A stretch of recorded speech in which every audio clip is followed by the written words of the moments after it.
Bonjour à tous et à toutes, je vais vous faire une petite vidéo aujourd'hui sur les b.a-ba du camping-car. Alors c'est vrai que ce soit en location ou en achat, les toutes premières fois qu'on prend un camping-car, il y a des termes qu'on ne comprend pas, qu'on ne connaît pas, comme les eaux noires, les eaux grises, etc., etc. Donc ici je vais essayer de vous expliquer comment ça fonctionne, les choses vraiment à connaître quand on utilise un camping-car.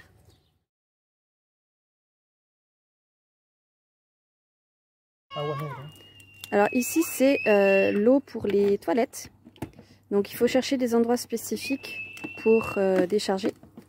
Voilà, il y a une petite boîte qu'on retire. Donc ouais, on dévisse sur le côté, parce qu'il y a un petit ventilateur qui permet d'aérer également la boîte.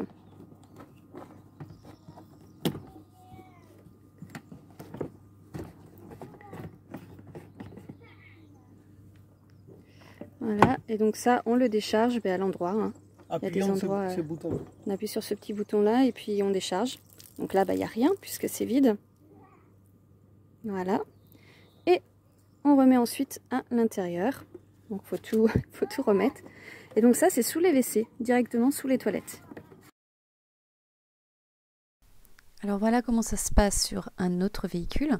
Donc il faut trouver les toilettes, la boîte se trouvera juste en dessous. Donc là, on a rangé les produits d'hygiène au même endroit. Vous voyez que la boîte n'est pas faite exactement pareil.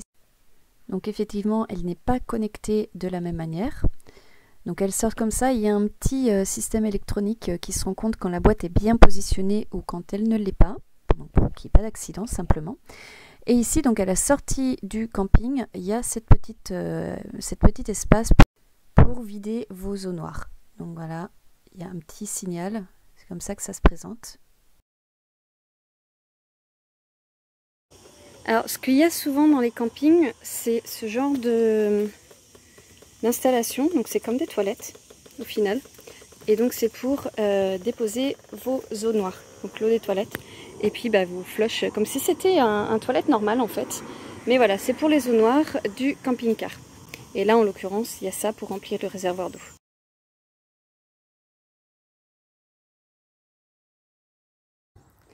Et alors, de l'autre côté, il y a le réservoir d'eau. Donc, sous la banquette de la cuisine, il y a un gros réservoir de 120 litres, Gustavo, hein, 120 litres. Et donc, on le charge dans n'importe quelle station de service. On met de l'eau ici, jusqu'à ce que ça déborde en finale. Et puis, ça va permettre d'alimenter la douche et l'évier. Et donc, cette eau-là, il va falloir la vider à un moment donné. Donc, c'est ce qu'on appelle les eaux grises.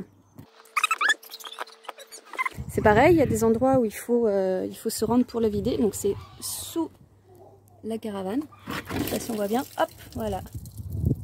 Donc il ne faut pas le faire n'importe où, bien évidemment. Mais ça se passe comme ça. Donc c'est assez simple. Alors maintenant, on va vider les eaux grises. Donc vous voyez, il y a un endroit ici dans le camping qui est fait pour. Donc notre ancien caravane avait ici à l'arrière. Et là, c'est sur le côté cette fois-ci. Donc voilà, on vide les eaux grises. Donc c'est de l'eau propre, mais avec un petit peu de savon peut-être, à la rigueur, et du shampoing. Alors maintenant, il faut remplir le réservoir d'eau. Donc il y a plusieurs endroits également, aux stations-service ou... que ce soit aux stations-service ou bien dans les arrêts spéciaux camping-car caravane qui ont cette option de l'eau pour remplir. Alors généralement dans les camping-cars, le réservoir d'eau se trouve sous une banquette comme ça. Alors je vais vous montrer comment ça se passe. Alors voyons voir. Hop.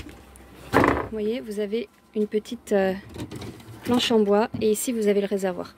Donc vous pouvez vérifier ici en ouvrant s'il y a encore de l'eau dedans. Mais ce qu'on a ici sur ce camping-car, c'est cette option là, alors on ne l'avait pas sur l'autre.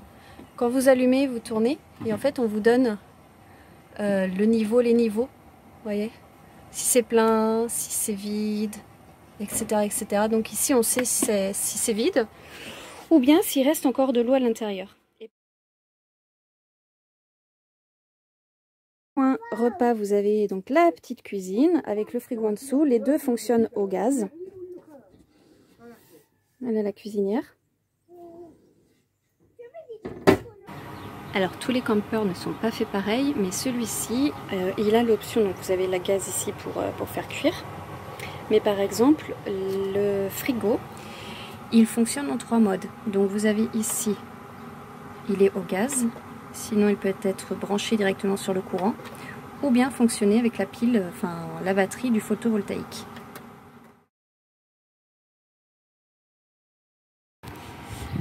Et alors ici nous avons un petit déshumidificateur, donc ça jette de l'air ici et ici. Donc pour la partie ici où on a un lit qui se décroche et qui descend la nuit, et ici où effectivement on a une petite chambre, et Marco qui dort. Donc c'est mieux que l'air conditionné parce que ça brasse l'air, ça la refroidit un petit peu, mais c'est pas si froid que l'air conditionné. Donc l'air conditionné, moi ça me rend malade, ça me donne mal à la gorge, ça me met mal à l'aise. Ça c'est vraiment pas mal du tout.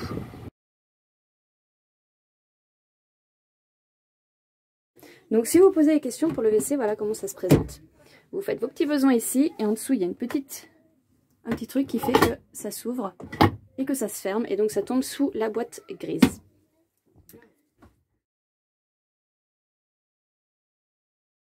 Alors, je voulais vous montrer l'application Park4Night qui nous a énormément servi pendant notre voyage en camping-car, qui est vraiment hyper utile. Ne partez pas sans ce genre d'application parce que vraiment la différence est énorme. Donc là, j'avais mis le mien basé sur Majorque, mais vous allez pouvoir trouver la même chose sur d'autres locations. Donc là, sur Majorque, vous avez tous les points, parking, vous avez vraiment énormément de choses. Si vous cliquez en haut à droite ici, vous avez l'option si vous choisissez de n'utiliser que des emplacements gratuits ou bien si vous choisissez des emplacements payants, des endroits où vous avez peut-être un aire de pique-nique, un camping, quelque chose à la ferme, entouré de la nature, etc., etc. Et si vous payez, vous avez aussi l'option de trouver des points d'électricité, des points d'eau, des points pour déverser vos eaux noires, vos eaux grises, des toilettes publiques.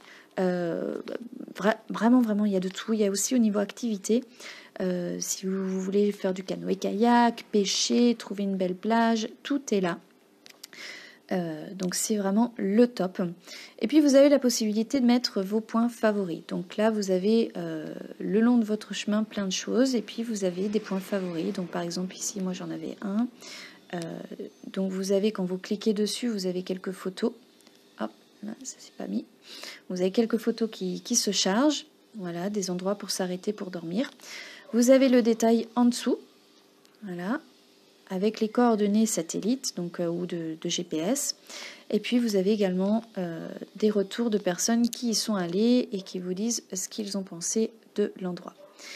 Donc vous avez aussi les endroits pour déverser vos eaux grises. Ici c'est en marron, vous voyez. Hop, vous pouvez charger de l'eau ou déposer les eaux grises.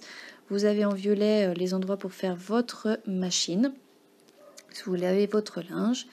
Donc c'est vraiment, pour moi, impératif. Ça nous a énormément aidé. Je le répète, je ne sais pas vraiment comment on aurait fait sans ce genre d'application-là. Donc n'hésitez pas à y jeter un œil. Donc si cette vidéo vous a plu, n'hésitez pas à mettre un petit pouce bleu vers le haut. Si vous avez des questions, bien évidemment, n'hésitez pas à me les poser. On se retrouve bientôt. Ciao, ciao!